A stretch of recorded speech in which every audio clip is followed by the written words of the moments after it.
What's the weirdest thing you've seen happen at a friend's house that they thought was normal? At every meal, my ex's parents would set a plate on the table for the dog. The dog would sit in a chair and eat at the table with the people. More of a date story, was on a date with a guy who was cooking dinner for me, and his dog didn't even look up when he said, "Oh yeah, she does that sometimes," and that was it. I asked him if there was a towel and disinfectant I could use to help clean it up, and the guy says, "I'll just throw some Febreze on it after dinner." I suddenly realized the musty smell I noticed earlier wasn't from his cool and rustic cabin being under a canopy of trees, or that the floor in the same location that bowed when you stepped over it was because it was old. Ate dinner at a table that was couple feet away from the dog toilet. Left, fucking gross. Went with a few friends to one of their family's houses for a birthday party when I was like 15 or 16. We smoked weed, swam, and had a great ole time. After eating we settled in to watch a horror movie, and at some point I looked around me and everyone in that family was sitting in the same crisscross applesauce position and slowly rocking back and forth while watching TV. Definitely not the weirdest thing on this thread by far, but something about it was extremely creepy. They were nice as hell, though. Here's an "I was that family" story. My godmother, who was practically an aunt, ran a fairly successful daycare out of her home in the 90s. She was a first-generation immigrant to the US, whose parents came to the New England area from Ireland. My two younger brothers and I spent a lot of time at her home, and I was generally the oldest child there. When I was about 8 years old, she started to have me make her favorite drink, gin and tonic. She drank these all day while running her home daycare. At age 8 I knew how to mix cocktails, that forks were better for stirring than spoons, and that large plastic bottles of gin were cheap and low quality. This went on for years, on pretty much a daily basis. Until my family moved out west, my godmother kept her daycare running until she died. I'm sure of health problems relating to alcohol. I was 15 when she passed, and I'm in my 30s now.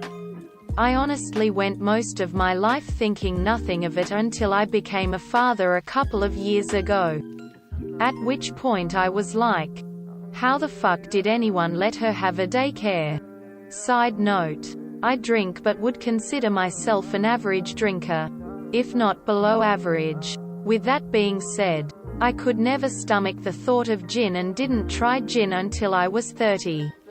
This was because I once licked my finger, early in my daycare bartending career, after a couple of drops of gin splashed on my hand as I was pouring. That plastic half-gallon quality gin was the worst thing I'd ever had in my life, and I had no idea how my godmother liked it so much. Complete ruined my taste for gin. At 8. A similar thread popped up a few months, years ago, and I will never forget the family that shared milk. If you didn't finish it, it got poured into someone else's glass or the carton, including the friend guest for some reason. Drinking someone else's backwash milk is repulsive to me and has remained a memorable post. 15 years ago. Visit a friend house who live in San Francisco around 3rd Street. Bad neighborhood area. Upon entering, pass by the kitchen 4-gas stove flame was in full blast, not cooking anything. No vent. You can literally see a big burn hole in the ceiling all the way through the 2nd floor room. His mum was upstairs, one of those rooms far away from the bottom floor kitchen, watching TV in full blast. Long story short, they are basically using their gas stove as a centralized heater for the whole house. I'm a certified fire safety director at my work. This almost gives me a heart attack. Went to a sleepover at this girl's house and her mum was obsessively taking pictures of us all night. At one point, we were watching a movie and my friend passed out and her mum, I shit you not, pulls out a huge newscast-type heavy-duty camera and starts recording her daughter sleeping for a solid 5 minutes. I have trouble sleeping, and so that night when us kids were in the bedroom to sleep, I was on the floor, just staring at the wall in the dark. I was facing away from the door, laying on my side. I hear the door creak, some footsteps, and then the darkness of the room lit with a sudden flash. I got up just in time to see the door close. I know it was her mum taking pics of us. The weirdest part to me is that it was about 3 a.m. when that happened, meaning the girl's mum either had an alarm or just stayed up that late in wait. Not really weird, I guess. But first time in my husband's parents' house. Just a friend at the time. I got to see what a hoarder house looked like. It wasn't even a well-known condition back then, so it just really shocked me seeing the giant mounds of stuff everywhere and having to navigate through it all. His room was clean. The rest of the house, not so much. Found out my best friend thought the toilet seat was for kids. He would straight up sit on the rim of the toilet and poop until I found out when we were in college at 22. Family had like styrofoam bricks next to the couch in the living room for the explicit purpose of throwing at the TV if they didn't like the show, or if a character said something stupid. I walked into my GFS living room and out of nowhere their chocolate lab, from outside, jumps through an open window and lands on the couch. I just froze and her son's like, oh, he does that. This was in Florida. My best friend walks around completely naked. We have been friends for 25 years and it doesn't bother me.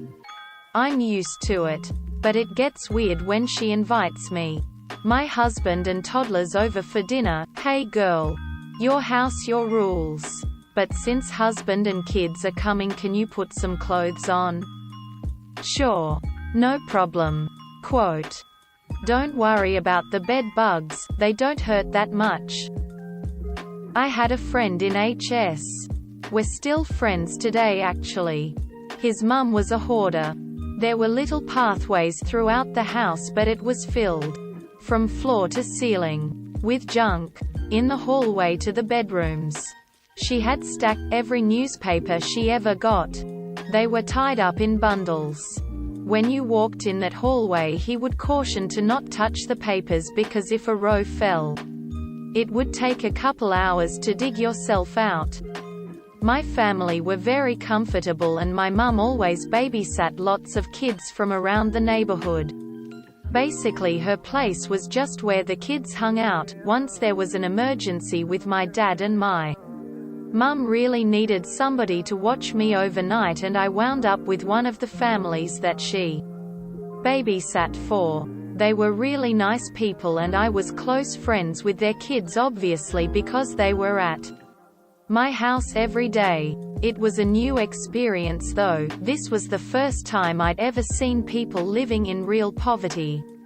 I was kind about it and I didn't say anything. But parts of it were a real shock to me. The toilet didn't work, but they had just continued to use it to the point that it was piled up to the seat.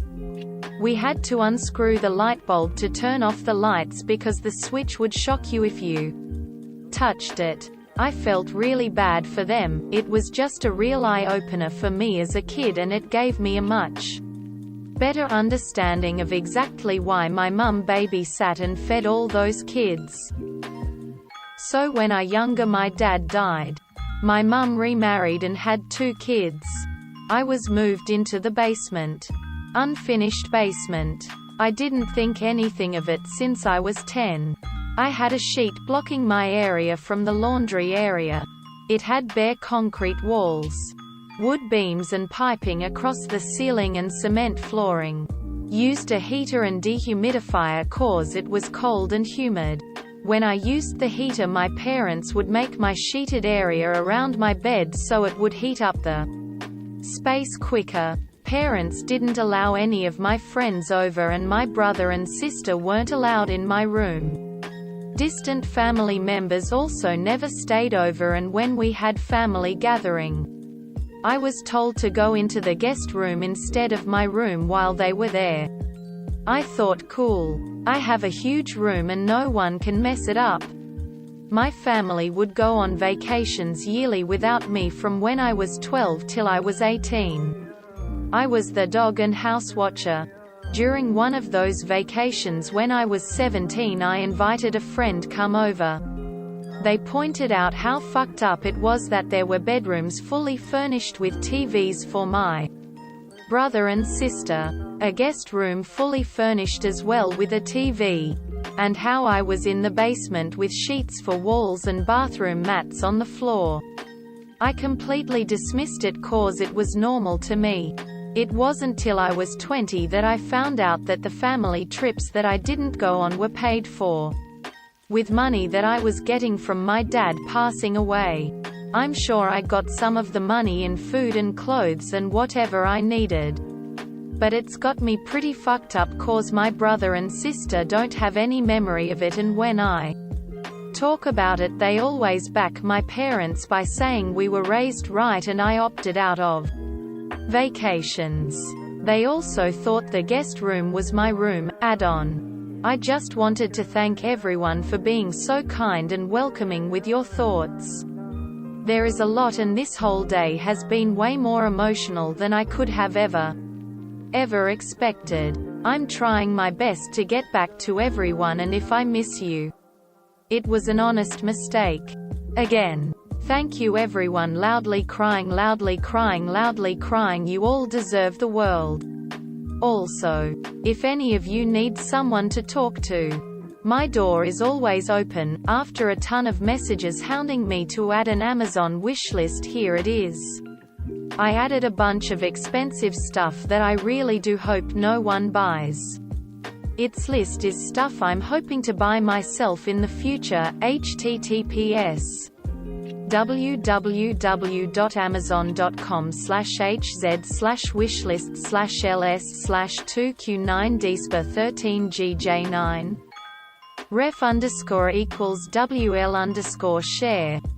They let the dogs and cats into the basement to go to the bathroom even though they had a fenced-in backyard. The whole house smelled. Even the kids, when they went to school, was about 9 or 10. Playing with some action figures with a friend in his room which had its own bathroom. He goes in to take a shit and then when he's done he yells out, "Mum, come wipe me." He was otherwise like any other kid in the early 90s. I babysat for a family on occasion and the kids would always ask for a cool cup, and I had no clue what it was. They asked for them constantly but were too little to really describe them enough for me to understand. I mentioned it to the mum in passing one day and she started laughing and cut the tops off of some bell peppers and took out the seeds and then filled the peppers with tap water. The kids went nuts over them like there were treats. It was really weird to me that drinking water out of bell peppers was a thing to beg for on the regular. Stayed at a friend's house when I was probably 10 or 11. And we had a sleepover one night. And we were up really late playing games and just talking, around 3 to 4 a.m. His dad comes in, frantic, saying that he heard someone breaking in upstairs. And that we needed to leave immediately. Anyways, we walk out of the house. And he tells the neighbor that they need to leave too. The neighbor looked extremely worried and pulled her phone out. We drive to a place and he gets us some food. And eventually an ambulance comes. And so does the neighbor along with it. Because apparently the father was schizophrenic and having an episode. There was really no break-in. Obviously my friend now knows this. But back then, we genuinely believed him.